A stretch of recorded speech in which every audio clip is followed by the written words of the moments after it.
So I've introduced you to Dvorak's mother and to Schumann's mother, and I will introduce you in a minute to Ravel's mother. As we see, he was a very dapper man, very elegant. Unlike Dvorak and Schumann, he never had any children, he never got married, but he loved children throughout his life. And he lived very much the way he wanted to live. When, I think it was 1921, he bought himself this house outside of Paris, about an hour's train ride to the west, called it the Belvedere. And he was a very meticulous person, and so inside it is decorated just the way he wanted to see it decorated. And when you walk in, there's a piano there where he sat and played and composed, and above the piano is a portrait of his mother. And this is Maurice Ravel. And so she was always looking down on him and perhaps comforting him. And across from the piano, also within his eyesight, was a portrait of this young boy of 12 or 13 years old, and that's Ravel himself. He never really lost touch with his inner child throughout his life, and although he lived to be an enormously precise and sophisticated genius of a musician, and Stravinsky called him the Swiss watchmaker of composers, he was always, also there was this sense of childlike innocence about him. And this precision and this love of childlike innocence intersected with his love of little mechanical toys. And he kept a collection of them on his piano top, and when people came, he liked to crank them up and show them to him.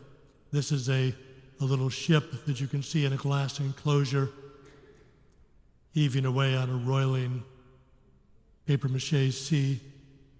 And he also had a beautiful little bird, very elegant, in a gilded cage, which he liked to play for people.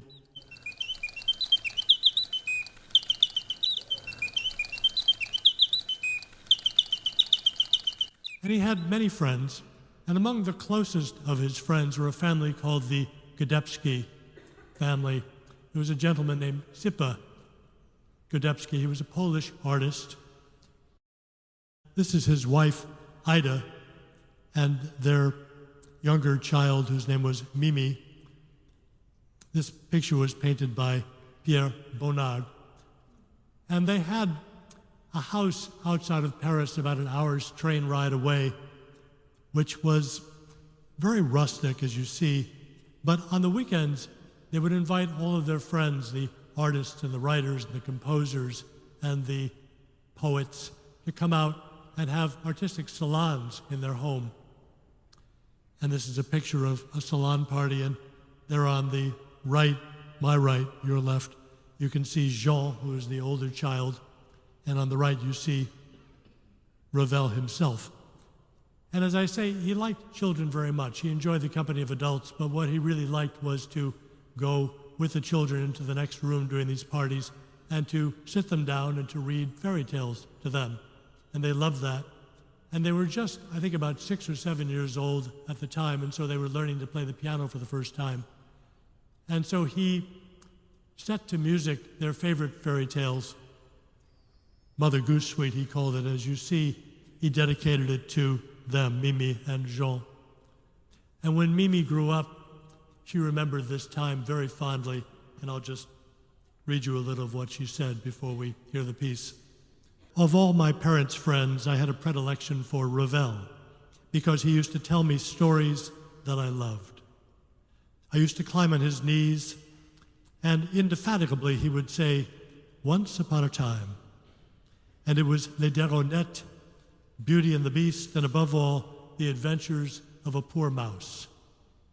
Between 1906 and 1908, we used to have long holidays at my parents' house in the country. It was there that Ravel finished his Mother Goose Suite. He wanted us to give the first performance, but the idea filled me with cold terror. And so it was given by another pair of children. Anyway, it's a gorgeous piece. I'm sure you will enjoy it.